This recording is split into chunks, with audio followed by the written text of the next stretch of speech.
All right, guys, final approach up here in this particular public land. Last weekend of January. Got a few people with us here. Got my brother Grant Griffin. Grant has never pulled a buck or a deer in general off of public land, so that will be the goal today. I'm going to show you guys the setup once we get there.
Well, that wasn't too bad of a hunt. We got to see a few deer, got to hunt as buddies in the trees. Me, my brother, and our good friend Griffin. We got to see a few deer other than the one that I got on camera. Something that you guys need to watch is the short that I posted maybe a day or two ago. I did a screen recording of the exact area. I screen recorded my base map of where I was set up, and I traced out the exact path that these deer took, just navigating the woods naturally. They came out of our bedding area, or of their bedding area, behind us and to our right, and they came down into an oak bottom, and then came around and came up and over a ridge, but not over the peak of the ridge, over a saddle. If you don't know what a saddle is, just imagine with me that these are oak bottoms on the left and the right of us, and there's a ridge that separates them. Well, these deer were using a low point in the ridge. That's what a saddle is. If you were on a peak of a ridge and I was on a peak of a ridge, and there was a slight dip in the middle of us, that's what they crossed over. We didn't set up close enough to it. Nothing got closer than 60 yards for us, so we didn't get any shots. My max yardage is 40 yards. That's it. I'm not shooting any further than that on a deer. They have more than enough time to react to the sound of a crossbow or a compound bow at that distance. But nevertheless, we did get to see them, and we got to just watch deer being deer. There's a little road behind us on that map. It wasn't a really used road. It was just like an old logging trail, maybe, or something like that. Definitely you can't go on it with a vehicle. It was all messed up. Like, could barely tell it was a road. The map said it was a road. It didn't look like one.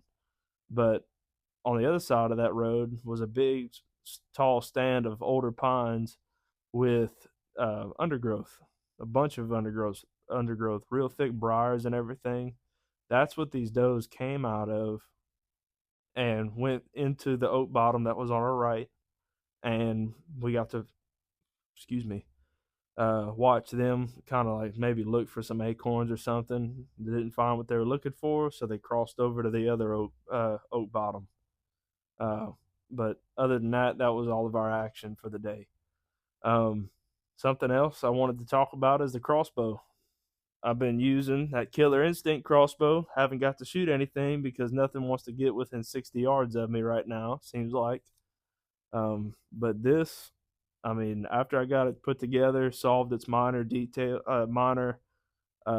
flaws, It's a really good crossbow. I really like the narrow limb design. It lets you get a little bit closer to those trees when you're in a saddle, especially.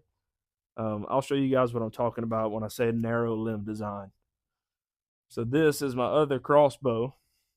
It's a bear archery, and there's the killer instinct. Pretty big difference when it comes down to hunting up against those trees. The quivers, I don't leave those on when I'm up in the tree, so I'm not really concerned about where the quiver sticks out or whatnot.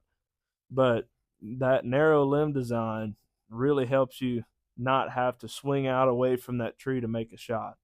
You could stay kind of close, and you could just pass up the tree with the limbs as long as it's not touching your string. You can pass up that tree trunk and take your shot. Um, Another piece of equipment that I've been using, obviously, is the saddle, the Buzzard Roost saddle. It's really, really comfortable. I'd say more comfortable than my other single panel Hawk Helium. Those are the only two saddles I have experience with, but double panel is definitely the way to go for comfort.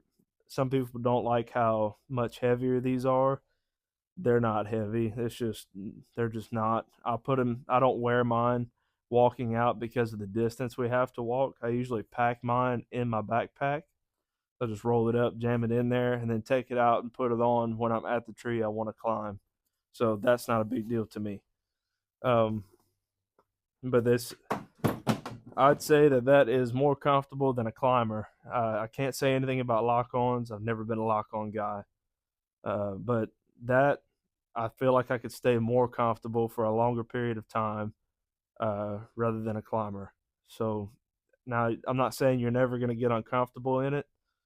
uh, you're going to get uncomfortable in anything you sit in. It could be a computer chair, it could be your recliner, it could be a saddle, it could be a lock on or whatever. You're going to develop pressure points, and you're going to want to shift your weight and find different, more comfortable positions. That's just the nature of the beast. But that really that makes it comfortable with that back band, the second top panel. You can slide it up to the middle of your back and sit in it like a porch swing.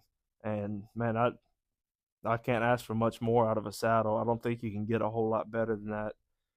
Um, but man, I appreciate everything. I appreciate you guys watching. I'm gonna be making a few more hunts until the end of season. Hopefully, I can get some footage of a harvest of a hog or a deer. It doesn't matter what it is. I just need to get those broadheads into an animal. That's what my goal is. Just to show you guys what those broadheads are capable of. Ultimate test is a hog. That's one of the toughest animals to kill that we have in Louisiana.